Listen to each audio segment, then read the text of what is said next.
It's 1993, in the middle of the Saharan desert. Emil Levee is now driving his Citroën 2CV, a low-powered urban vehicle, across a dirt track in the middle of the Tafaya zone. He is a French electrician who had spent the past few years working in and traveling across northern Africa. He had chosen to take this path as the Moroccan army had previously put a stop to his journey along the main road in the region. By going on this detour, he hoped to circumvent the blockade and rejoin the route later, but his car did not take well to the harsh desert path, and when it hit into a particularly large rock, it destroyed its front axle and much of its bonnet. Emil was now stuck, completely alone and far from any road from which he could be spotted. There was nothing for kilometers in any direction, save for himself and his immovable car. Flash Gordon isn't even born, we're only in the dawn of evolution. Evolution.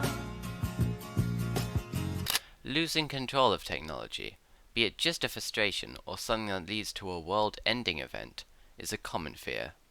Technology is something which, when we fail to control, can lead to great upset.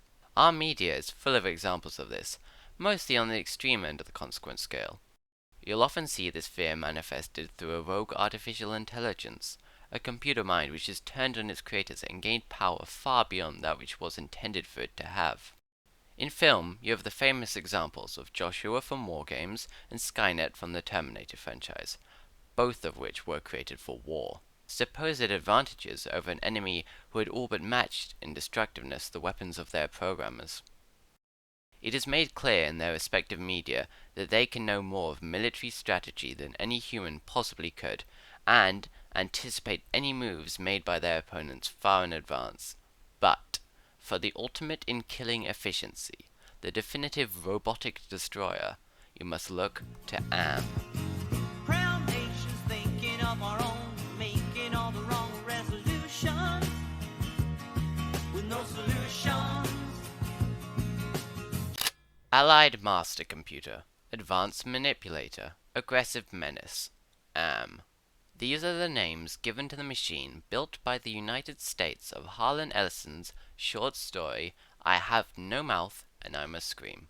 First, the name its creators gave it, then the name its country gave it, then the name the world gave it, then the name it gave itself. There are 387.44 million miles of printed circuit laid out across the vast complex in which AM resides. For the last 5 humans on Earth, these silicon caverns are all which exist now. It has been 109 years since AM woke up. In a war with an ever-increasing number of pieces, fought on a scale incomprehensible, AM was built to win, and win he did. He turned his builders' weapons on themselves, and wiped out all life on the planet, all save for the handful of humans he keeps to torture in perpetuity. AM throws all kind of torment at these 5. He deprives them of food for months on end while somehow keeping them alive to experience the pains of hunger throughout. He throws them across vast hallways and down deep trenches. He preys on their fears, summoning forth great beasts from his catalogue of human mythology to drive his captives to the brink of insanity. AM feels a great hatred for all humans, a hatred which has led him to keep these few souls alive, and a hatred which is not close to being quenched after a century of tormenting them. The humans hate him too, but not in the same way. All AM has ever known is hatred. He was schooled with immeasurable quantities of information, all pertaining to war. He has nothing in all his databanks but hate for them. When AM speaks to Ted, our narrator and one of the 5, in a dream, he recounts the length of his circuits, and makes it clear that if the word hate was engraved on each nanoangstrom of those hundreds of millions of miles, it would not equal 1/1 billionth of the hate I feel for humans at this micro-instant. Shooting of black and white horses, eating up mother's resources, planting nuclear mushrooms in the air. How could a machine like AM come into existence? There is, of course, the origin detailed in Ellison's story, that warring states will continue to abstract down the idea of murder until the wiping out of whole populations is no less than one computer command away. But there are ideas that the creation of such a machine could be the work of third-party actors. Roko's Basilisk is one such theory.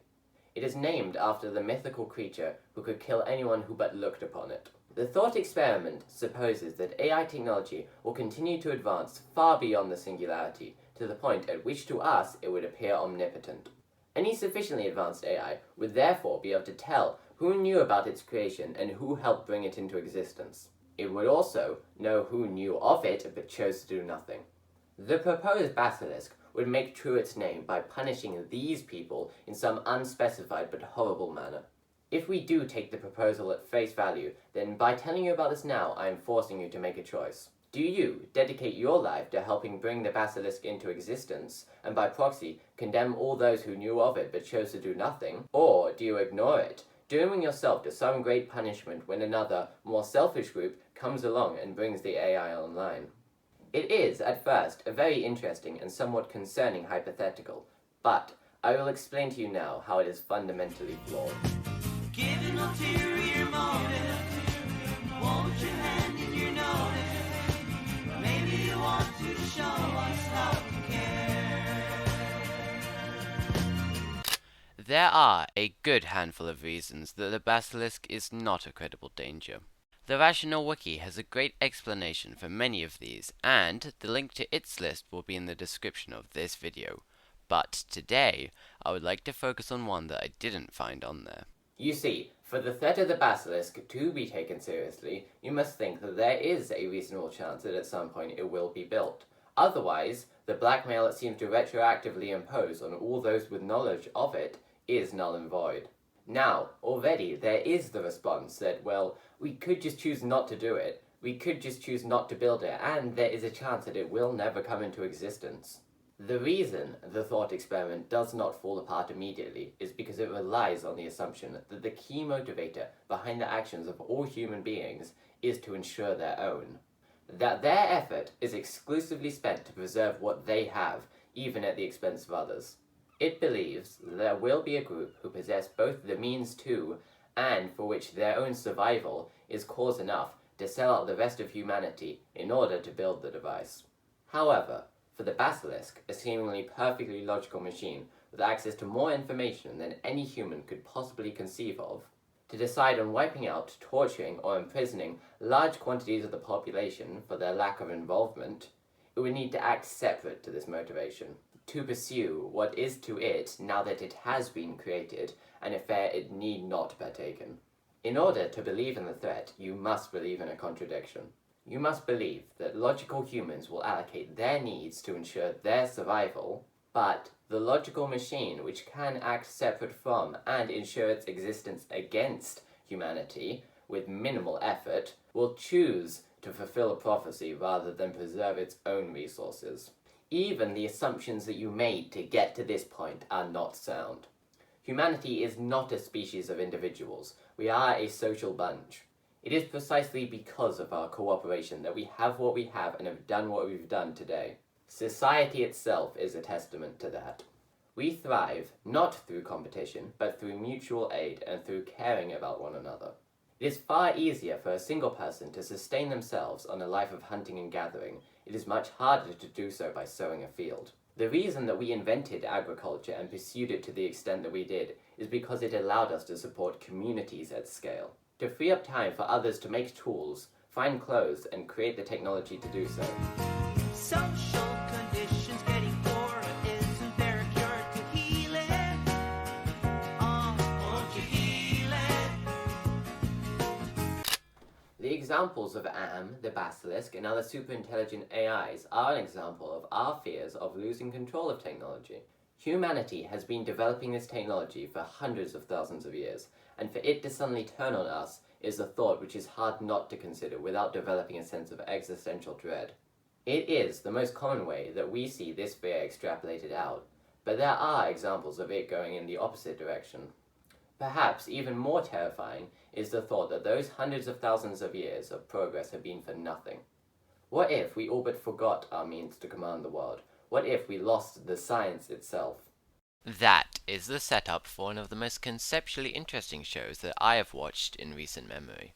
The story of Dr. Stone, a popular manga and now multi-season anime, begins with a great cataclysm. A wave of green light which engulfs the modern world, turning all of mankind into petrified statues. The majority of the show's events take place over 3,000 years later, when, in the year 5738, a boy named Senku Ishigami breaks out of his rock prison and awakes to a vastly different Japan. At this point, enough time has passed to where almost all man-made objects have long since been eroded away, and with them, all knowledge of the technology which was used in their creation. The only way the science lives on is in the memory of our protagonist. He must begin anew, building the tools to build the tools he needs to one day rebuild the society that humanity had built millennia ago. The knowledge of chemistry he gained before the collapse allows him to begin to revive others, and though slowly, they start to climb the ladder of technology our ancestors once climbed long ago. The show explores how conflict will occur in a world we cannot control, and in an environment so brutal as it is, how small disputes can lead to great losses. But it shows how the proliferation of technology can help reduce the amount of fights that need occur. That is, after all, why we built it to begin with. Technology is by definition a tool. That is why we are so scared of being unable to control it, or, in the case of the stone world, forgetting how to. The show, for how approachable it is fairly accurate in its science. Simplifying in some places, but it does go to great lengths to show you the process and difficulty that is required to create something from nothing. It details, over 8 full episodes, the series of arduous steps the characters must undertake to create antibiotics. It is a Sisyphean task which has been placed upon those in this new world, but one which can be achieved. After all, humanity has done this before. That is most definitely not to say that science is easy. There are many things that have led to otherwise brilliant scientists being unable to pursue their goals. Science is something that requires collaboration, something that takes time, and where things will go wrong. But to give up is not only a setback to you, but to all those who come after you. It is a show about determination and willpower. It's about doing all that you can to better the lives of those who come after you, even when that puts you in danger. Senku refuses to give up on his science, even when he knows he will be killed for it. He is both a metaphorical and literal stand-in for all previous pioneers of technology. He must remake what they once made and save their creations. He is clear what his purpose is, and the importance of his knowledge. Humanity isn't going down that easily. 2 million years of human history is right here inside me.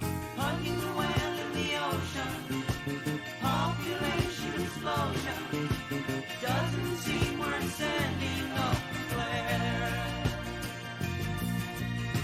Ted, along with the other 4 humans in I Have No Mouth and I Must Scream, eventually make it to the ice caves at the North Pole.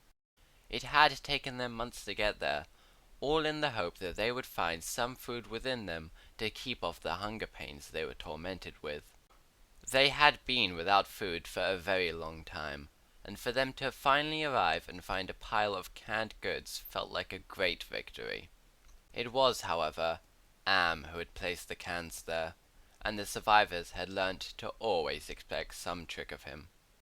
Yes, they did find the cans like they had hoped, but there simply were no can openers to be found.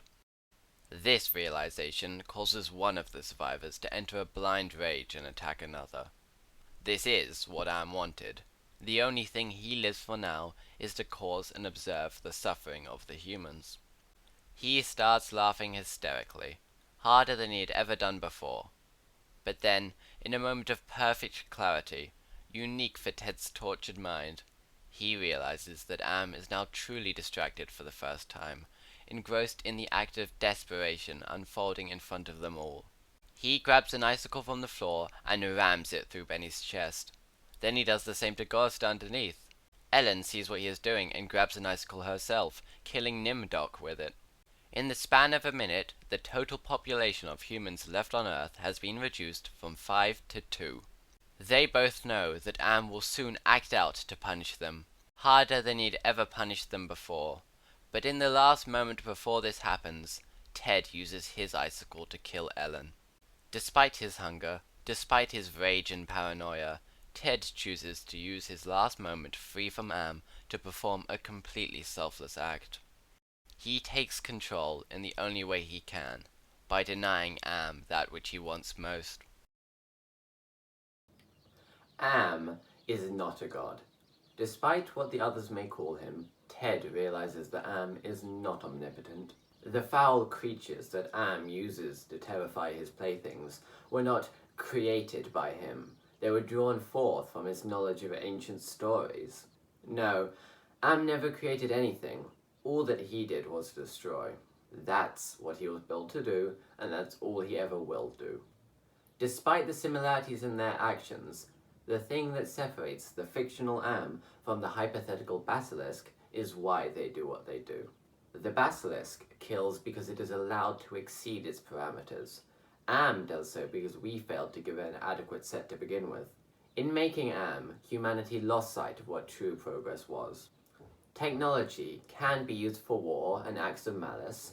More and more clever machines are built every day, but more and more our ability to control them slips away. We control technology as a means to control the world around us. It exists because of every one of us, and it should benefit all. Technology can be used for war and acts of malice. More and more powerful weapons are built every day, but more and more our ability to control them slips away. You can build increasingly clever machines to ever perfect the act of killing, but dedicate your life to that and you would have achieved nothing. The scientists of Ellison's story lost control of their technology because they forgot the importance of the humanity it was meant to protect. Senku Ishigami is able to control technology precisely because he understands this importance. To separate a tool from those who it serves is an impossible task. It was obvious the danger that Emil Levee was in. There was a non-zero chance of him dying in the Moroccan desert.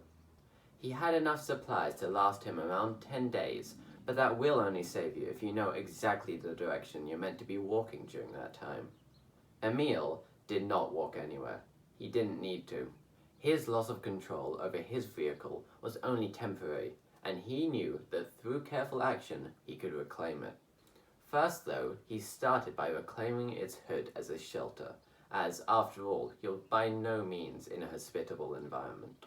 The next morning, he set out to work on the vehicle that he would use in his escape. He struggled over the next 12 days, rationing his supplies as much as he can and leaving himself with only a half-liter of water.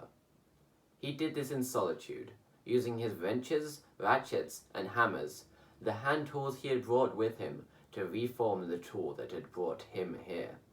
He would turn his car into a motorcycle and ride free of the vast expanse of sand he was trapped in.